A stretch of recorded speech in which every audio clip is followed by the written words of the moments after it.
Michigan State University Special Collections. They have every single issue.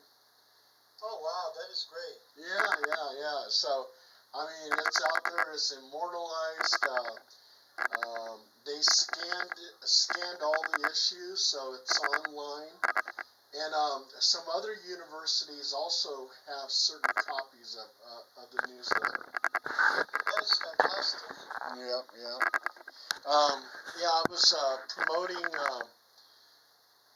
aspiring comic book artists and writers, and I was interviewing comic book creators. Did you get to interview Kirby? No, I never had a chance to meet Jack Kirby, but I did meet Stan Lee. Awesome. Yes. But I can't wait for the show tonight because I got so many things to say about that. I interviewed Bob Layton, who was one of the Hercules. He's the guy who invented the mini-series with the Hercules Prince of Power. And I interviewed Paul Van Lente, who did Hercules for many years. And a bunch of some guys from Savage Dragon, from different... Oh, Savage Dragon. I've had many letters published in Savage Dragon. I was a letter hack. So if you Google search letter hack on Wikipedia, you'll see my name listed. It says that I had over 1,000 letters published. Oh wow, that's awesome. So today we're going to find out more about you and John, because you both have an extensive history. So I think since we're launching this quest together, I want people to learn about you guys first, and then we'll pick up with Jack Kirby. Oh, fantastic. And, it was so funny, when you offered me to be on the show and everything, and I was thinking, I said, well, shoot, I was in the comic book business. I knew a lot during that time. I didn't feel confident. And then I thought about it, and I said, wait a minute, I got a lot to say. There's a lot of things to say. I don't need to be in the comic book business anymore. So, so I'm happy to be here. I'm happy you're here, and I'm happy that we're talking about this. That is great. You have multiple dimensions to you. Oh, yeah. Yeah, I was collecting comic books as a little boy. And then one day my parents told me, they said, you need to get rid of these comic books by the weekend or we're going to throw them away. And I said, oh, no. It's like... my parents did something like that, too.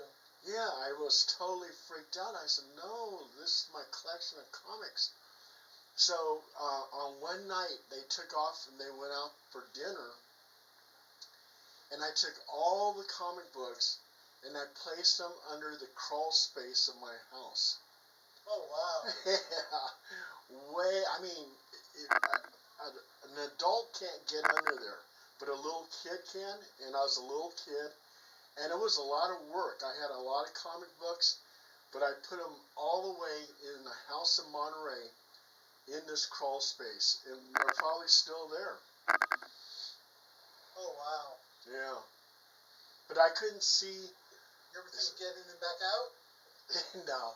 But I couldn't see those comic books being destroyed, so it's like, no, it's not going to happen.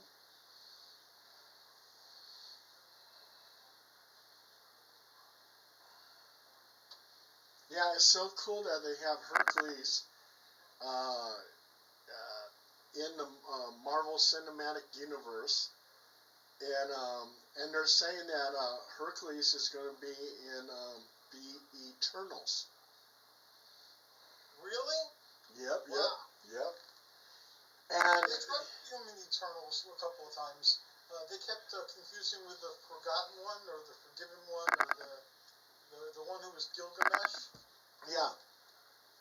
And the Eternals had him confused with Hercules during Van Lente's run on the Incredible Hercules. That's interesting. Really, with the Eternals, I love the Eternals. Most people hate it or don't like it, but I love it. Yeah, I like it. And I remember in the comic books, Thor and Hercules were always getting into it. Yep. Always getting into it. So I hope they do that in the movies. Yeah, I hope so too. That the storyline might not be continued though, from what I've read. They were going to make a television series to continue the story, but then Marvel Studios decided not to. So it's one of those dangling there. They finally resolved the dangling threads in the Hulk movie with Captain America 4. Oh, okay. Yeah, they had the leader and The leader, yeah. and Betsy Ross and Betsy Ross when he was a general and yeah, and General Ross becomes the Red Hulk. Yes. Yeah, that's amazing. I never saw that one coming. Did you see the movie? Yes. Yeah, me too. I saw the Thunderbolts too. Yeah, that's amazing. I mean, so many changes like that. I've seen. I have all the run. I haven't bought the recent movies yet, but I've been getting the TV series and the movies from Marvel from the beginning. And sometimes you can't get them here, and I have to get them through eBay from other countries. Oh, okay. Yeah. Hey, Hercules, thank you too, because I can't wait to have you on my show and just talk about your life experiences and everything else. So I'm really looking forward to that. I'm looking forward to it too. Yeah. So how did you get involved in the occult? Did the comic books lead you to the occult? A small boy. I grew up in a haunted house. All kinds of things happened to me. So as a small boy, when I moved out of that house, all the paranormal experiences that was taking place stopped.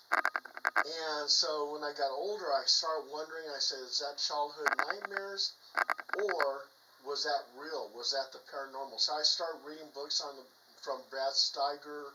I even read Chariots of the Gods by Eric Von Däniken. Yeah. And then, and then I was reading comic books. So you would find me in my treehouse in Monterey, reading comic books, Brad Steiger books, Eric Von Däniken, and somehow my path led me to become a paranormal investigator. That is a criminal investigator too? Well, in the military, yeah, I got to work as an undercover MP, military policeman, so I did that in Germany. Wow. So I had a taste of that, yeah. So you lived a very exciting life. That is awesome. Yeah, I had a pretty good life, Hercules, yeah. And I look back and I'm pretty happy with the life I've lived. Yeah, what are some of the things that you do, your hobbies and all that?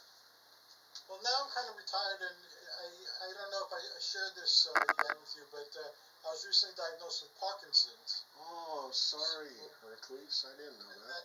My mobility is not what it once was. I was once wide-ranging, and I roved wildly. Wow. So my mobility is kind of limited. But I grew up in a Greek household. That was mostly first-generation Greek. So we had all the superstitions from the old country where they still believed in the nymphs and the satyrs and the witches and the evil eye and all this stuff. So my reality was influenced by that, and I've always seen these things. So I discovered, because I was living here, that you can't tell people you can see like ghosts and things like that, because then they begin to question your sanity and you get into all sorts of trouble. So I had to pretend that I was living in a different reality than the one I actually inhabited. So I too sought answers. I sought them in the books. I sought them in talking to people. I found Tim Beckley and Brad Steiger, pretty early on. And I got to know Brad Steiger and I got to know Tim Beckley. I didn't get to know Hans Holzer. He was one of the other ones. And Brad Steiger was on my podcast years ago, and he was supposed to be on a podcast, and then he had like some hurricanes ruin his house. I remember that. I remember that. So we took a break from the podcast, and the next time I reached out to him, I was told that he had expired. Yeah. So I missed the last interview with Brad Steiger. And then his wife expired like that. Shortly thereafter. That is so sad. With Tim Beckley, I met him at John Keel's house. John Keel used to have the Fortean Society over in New York, and Antonio Huneas and a bunch of other guys, some who we hear from, Stanton Friedman, all those guys used to hang out there. And Tim Beckley used to hang out there too. So I lost touch with him, and then when I had my television show and podcast, I contacted him. And so I got back in touch, and then I started reviewing some of his books. Then I started writing for him. So yeah, through Brad Steiger, I met Tim Beckley. Mm-hmm. And Tim Beckley, that's where I met Tim Shorts. Yeah, and then from Tim Shorts is where I met Hercules. I'm so glad that we met. We have very many things in common. Oh yeah, absolutely. But okay. So let's see what happens. We'll if he doesn't come here like 3 minutes after, we'll start, and then he'll when he comes in. Who is the other person now? John Pepe currently works in a comic book store. Oh, okay.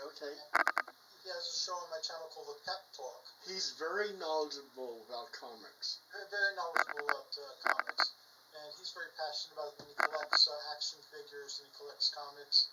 And he, in addition to my show, he does another show on another channel where it's about #1 issues of comics, like comics coming out with the #1. He reviews those. So he's very entertaining. His father used to be in radio in New York. So the Pep Talk is like a legacy show. It existed before my channel. And he really wanted to do something down to his father, so I figured, oh, what the hell. Let's do a comic book show. Well, hopefully he shows up because, yeah, I remember him talking, and he is very knowledgeable about comic books. Yeah. I'd like to get some insight from him. Oh, if he's not here today, I'll be on another episode. I'm inviting you over for the long haul. So whenever we do one of these, I'll invite you if you're free and interested in the topic. You're more than welcome at all times. Oh, thank you, Hercules. Okay, he's not here, so let me just move this.